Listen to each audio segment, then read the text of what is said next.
గ్రామ పంచాయతీ ఎన్నికల పోరు ముగిసింది. ఇప్పుడు మళ్ళీ మున్సిపల్ ఎన్నికలకు మాత్రం ప్రభుత్వం సిద్ధంగా ఉండడంతో పాటు మున్సిపల్ కార్పొరేషన్లో మాత్రం కొంత హడావుడి కొనసాగుతుంది.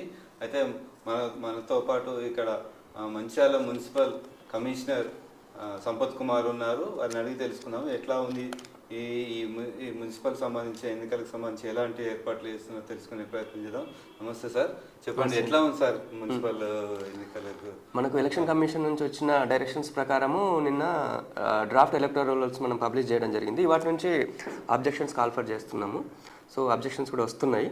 సో వాటిని మనము చూసి వెరిఫై చేసి వాటిలో ఏమైనా జెన్యూనిటీ ఉంటే మాత్రం ఖచ్చితంగా వాటిని రెక్టిఫై చేస్తాము. అండ్ ఇంకా మన దగ్గర మొత్తం 60 వార్డ్స్ ఉన్నాయి. డిలిమిటేషన్స్ తర్వాత కొంచెము మనకు ఇవి డిలిమిటేషన్స్లో కొద్దిగా అడ్జస్ట్మెంట్లో కొద్దిగా వార్డులో మ్యాపింగ్ అనేది కొంచెం మెర్జింగ్ అనేది జరిగింది. సో ఆ ఇష్యూస్ అన్నీ మేము సార్ట్అవుట్ చేసినాము. ఇప్పటికైతే నో ఇష్యూస్.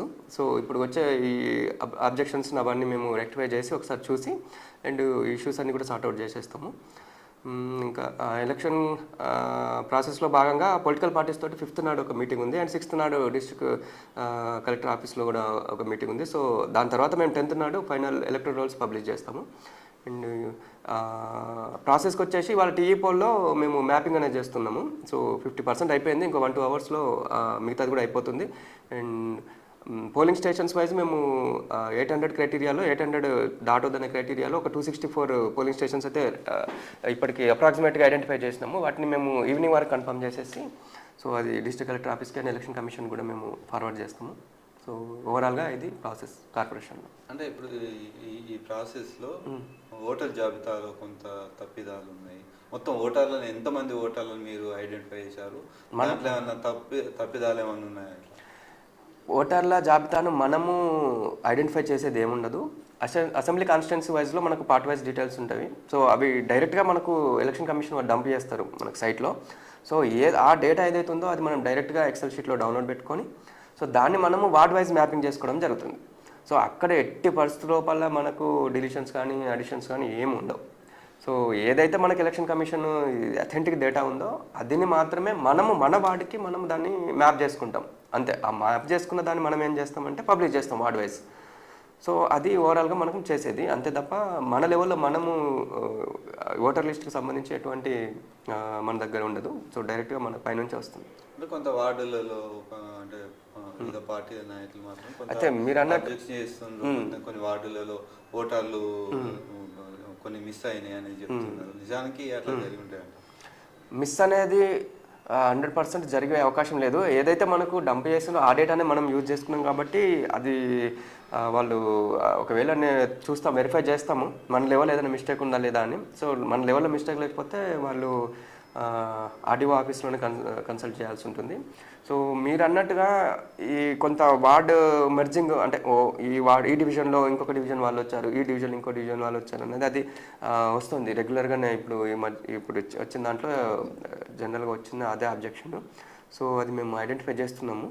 సో మ్యాక్సిమం 100% అయితే అది జరిగి ఉండదు.